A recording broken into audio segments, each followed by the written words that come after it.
1996년 9월 13일 혼수 상태로 호흡기 의존하던 래퍼 투팍 샤커는 끝내 향년 25세를 일기로 세상을 떠났습니다. 직접적인 사인은 가슴을 관통한 두 발의 총알. 하지만 총격을 가한 범인은 끝내 잡히지 않았고 의문 가득한 죽음은 27년째 안개 속에 빠져 있었습니다. 그리고 투팍이 살아온 날보다 더 많은 시간이 흐른 2023년 9월, 안개 속에 가려져 있던 진실이 서서히 그 모습을 드러내기 시작했습니다.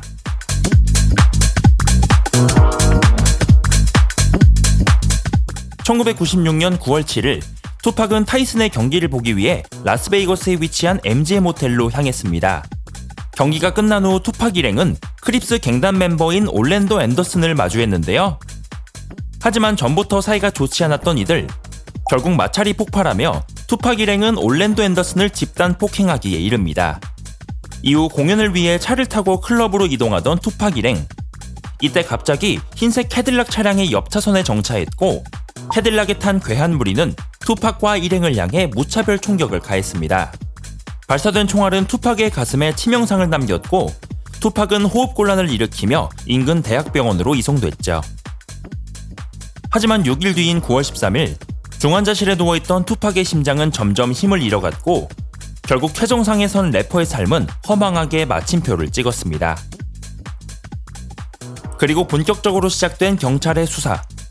계속해서 재수사에 재수사를 거듭했지만 끝내 용의자를 특정하지 못하며 투팍 살인 사건은 27년째 미제 사건으로 남게 되었죠. 하지만 지난 7월 라스베이거스 경찰국은 네바다주에 살인 공소시효가 없는 점을 근거로 들며 또 한 번의 재수사를 시작했다고 밝혔는데요. 그리고 사건이 벌어진 지 무려 9,884일 만인 지난 9월 30일 경찰은 투팍을 살해한 용의자를 검거했다고 밝혔습니다. 경찰이 밝힌 용의자는 바로 60세의 듀안 데이비스, 스트릿 네임 키피디로 알려진 이 인물은 캘리포니아를 기반으로 한 갱단의 멤버인데요. 경찰은 지난 7월 펼쳐진 재수사에서 데이비스의 자택을 압수수색했고 여러 증거들을 확보한 뒤 지난 30일 1급 살인 혐의로 기소했다고 전했습니다. 경찰에 따르면 사건 당일 폭행을 당한 올랜도 앤더슨이 듀안 데이비스의 조카이자 같은 갱단 멤버였으며 조카가 폭행을 당한 것을 알고선 투팍에게 이를 보복한 것이라 설명했습니다.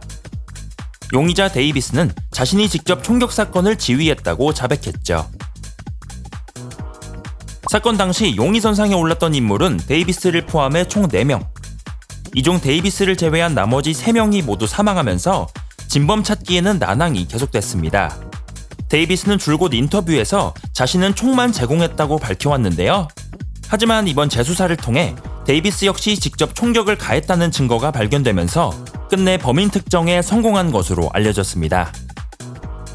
한편 데이비스는 투팍 살인 사건의 배후에 래퍼 퍼프데디와 현상금이 있다는 주장을 펼치고 있어 경찰의 구체적인 수사는 계속될 전망입니다.